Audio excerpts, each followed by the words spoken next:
Welcome back to Behind the Gate. Today I'm talking with Julie Emerick, co-founder and operations lead at Hound, a membership-based off-leash dog bar and social hub in Garden City.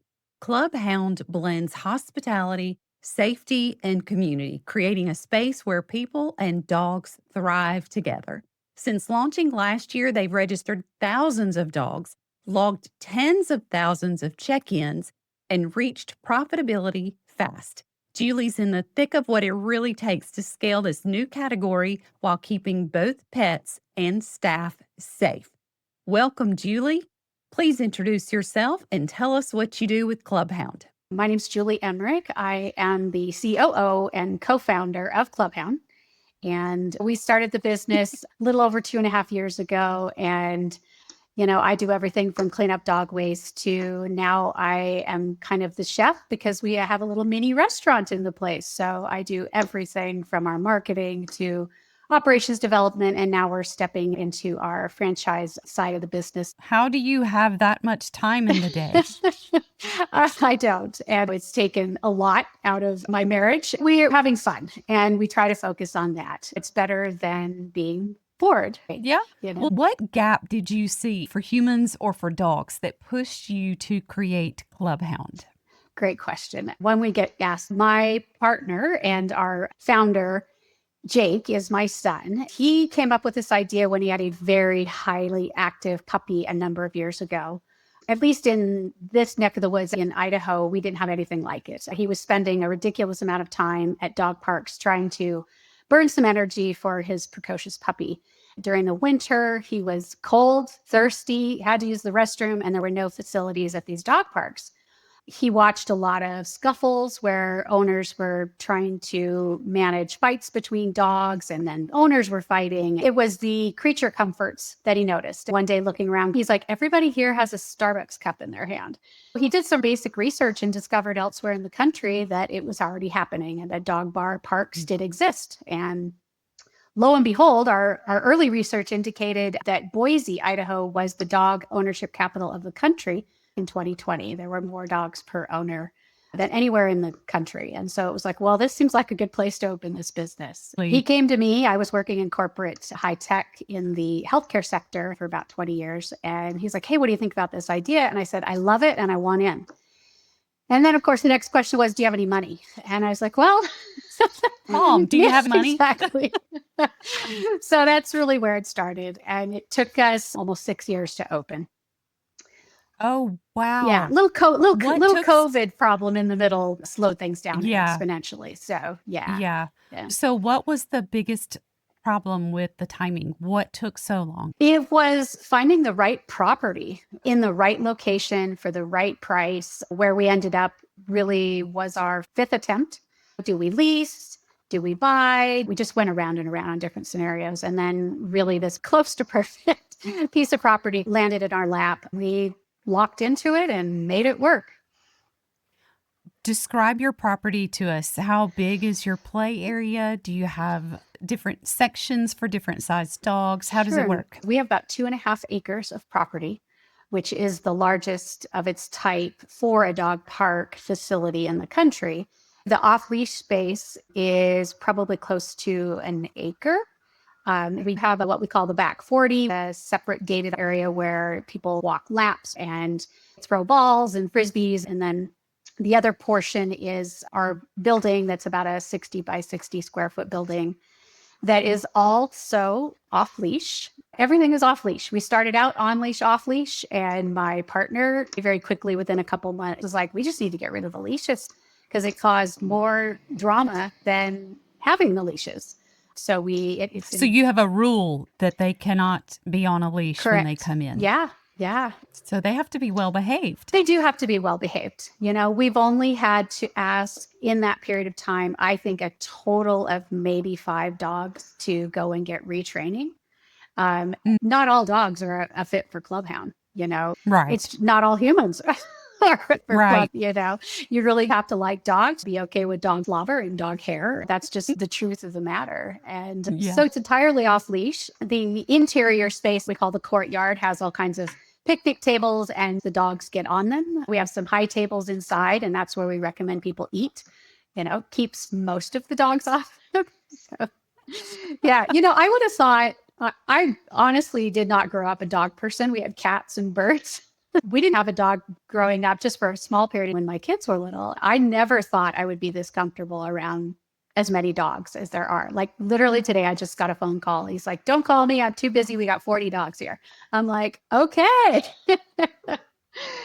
Yeah, really fun is honestly, the more dogs there are, the better they get along. I see a dog behavior probably way more than I do, but figure it out. And the dogs develop these relationships with each other, and some know to stay away from each other. They're bonded with each other. They see each other out in the community away from Clubhound, and they know who they are. It's really sweet.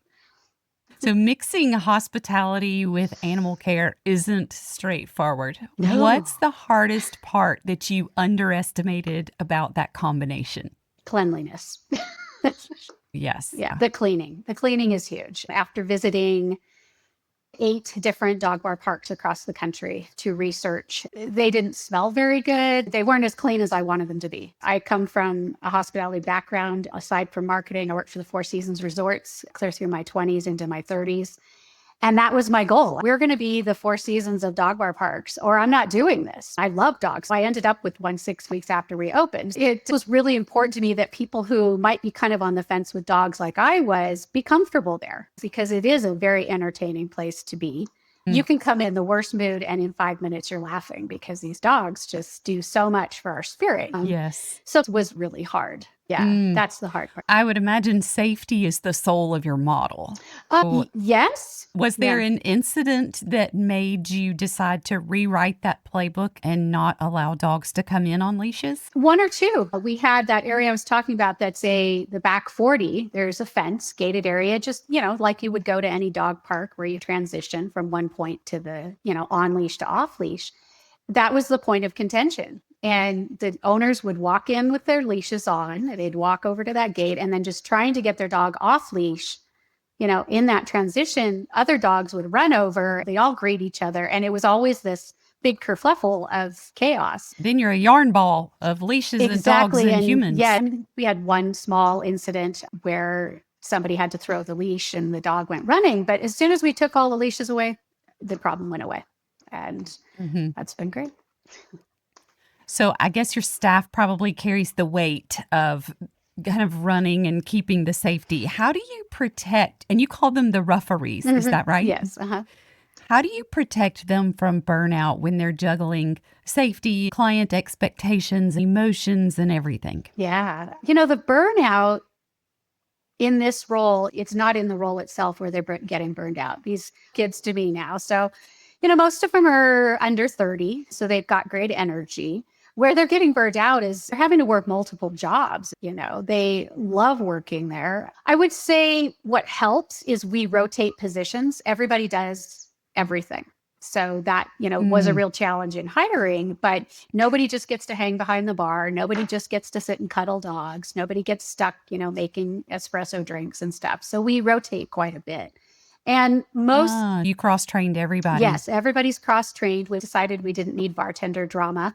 And it works really well because they have to be outside, like rain or shine, you're outside. And so they'll be out there for a couple of hours. And sometimes, in the winter, we'll have fire pits and they get to sit down and just sort of hang out with the dogs and people. But they have to be available for any issues that are happening out there. And then they'll get cold or hot. So then they rotate inside and they'll be at the bar. I think that really is what helps that situation. And, the dogs are just so re-energizing. It's really a different environment from like a dog daycare center because their humans are there. So it's almost like that concept of kids and parents where, the dog's like, "Mom, look what I'm doing with the dogs." They've become so bonded with the dogs and the owners, our crew members. They've become very, very good friends. They end up doing a lot of dog sitting for them. They go to their homes and it's a very special relationship. Members love to talk about their dogs. So if, our crew are there and they'll listen, it's just like a bartender. If you're sitting around sharing your issues with a bartender, it's the same thing. They sit around and talk about them. Is it a membership model? Is that how you do It it? is just like a gym membership. The dog has the membership and they bring any human they want. Ah, Yeah. Can that's interesting. Yeah. So the dog has to be, vaccinations. They do need to be socially adjusted, be comfortable off leash, be comfortable with humans and dogs. That's been really interesting where people come in, they're like, my dog is kind of a jerk around humans or he's a jerk around other dogs. This isn't going to work for him. Right. A little while to get used to it. So there can be that Mhm. acclimation period.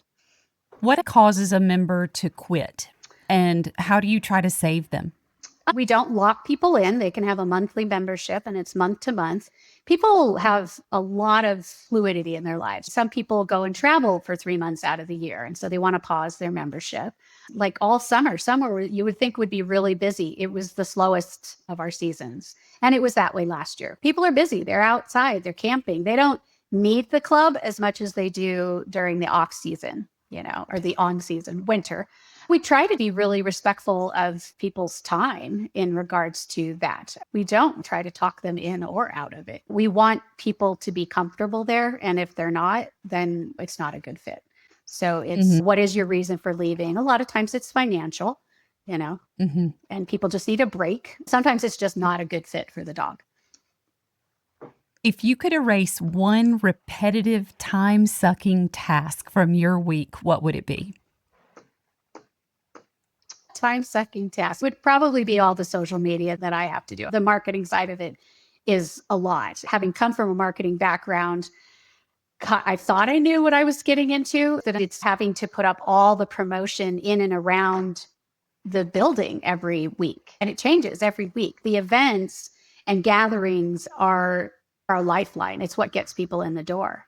It's a lot more manual than I thought it was going to be. We have promotion screens, we have flyers that go up. We do all the traditional social media pieces as well. For a Mm, while, we did use a third party for that, but it just got too expensive. mhm. Yeah. So you'll have trivia nights and things like that Yeah, to encourage people to come in. exactly. Yeah. When you're onboarding new members, is it a high touch kind of thing where you handle the vaccinations, waivers, and scheduling, or is it all automated? Most of it's automated. We have a proprietary software that we're working on selling right now that is specifically for a dog bar park. Mm, Most of the organizations out there right now, like us, are using dog daycare models. We happened upon some friends of my sons from high school who are programmers, great team called Emerick, and they helped us create some software to automate it all. We still have issues mostly with the senior sector just because of the technology gap there. So sometimes they need help. But for the most part, that piece ended up the easiest, which I thought was going to be one of the hardest. We have nice. yeah. So that's helpful. You mentioned dog park bars are popping up fast. What shortcuts by copycats worry you the most? Is it safety ratios or too much alcohol, or is there another safety issue that worries you? I do think the alcohol is a critical piece. We're not a full bar. We do sell canned cocktails, but we primarily keep it to beer, wine, and canned cocktails. I do think that helps. We also have gone to great lengths to be able to be under 21. We consider ourselves a family environment. Most of the Mm, locations out there are not a right. certain percentage of food to your alcohol sales. That has brought a lot of challenges, which is why I've become a chef. Very loosely termed. I think safety is a big issue. What I saw and witnessed was hiring people who are qualified to be working with dogs with potential issues. We hired a wonderful man who was in the Air Force for about 7 years, and he was a dog handler. He did training and dog handling in the service, and he helps our crew become trained. We actually have a training module that all of our crew go through on how to manage dogs, how to break up a fight, when to not step in. I've watched every one of them use it. I had to use it. We do retraining too. I do not believe that exists at other locations. Hiring somebody who has that skill set is great, but what I found when we went out to look for crew is most people don't have that, or they have it but they don't have people skills. That really Mhm. was one of the most challenging pieces, was finding that combination of someone who's confident and comfortable with dogs and who can turn around, pour a beer and have a conversation with a human.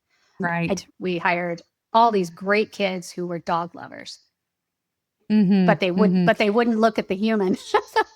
That is a common theme because so many times people who love dogs because they don't love to be around humans. Right. But in a job like this, yes, you have to love both. Yeah. So, Yeah. what systems must be rock solid for Clubhound to run without grinding you on a daily basis? Everybody's showing up for work.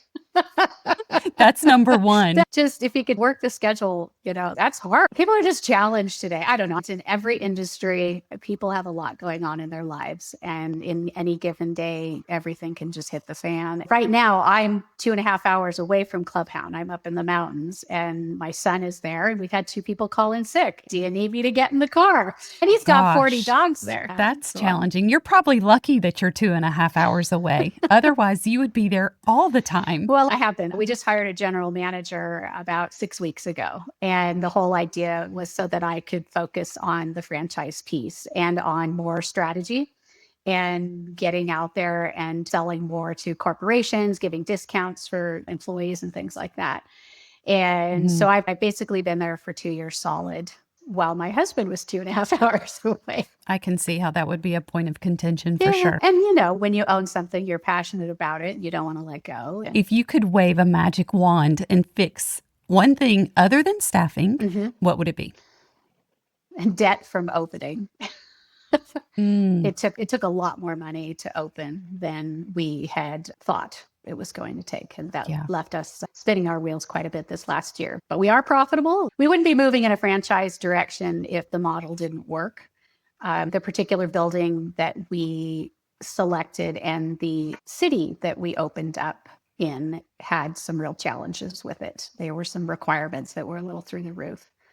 Are you at full capacity or could you serve more people and dogs on a daily basis? Absolutely. Absolutely. That's one of the things that we noticed at the other locations. Because of their size limitation, they could only handle so many dogs.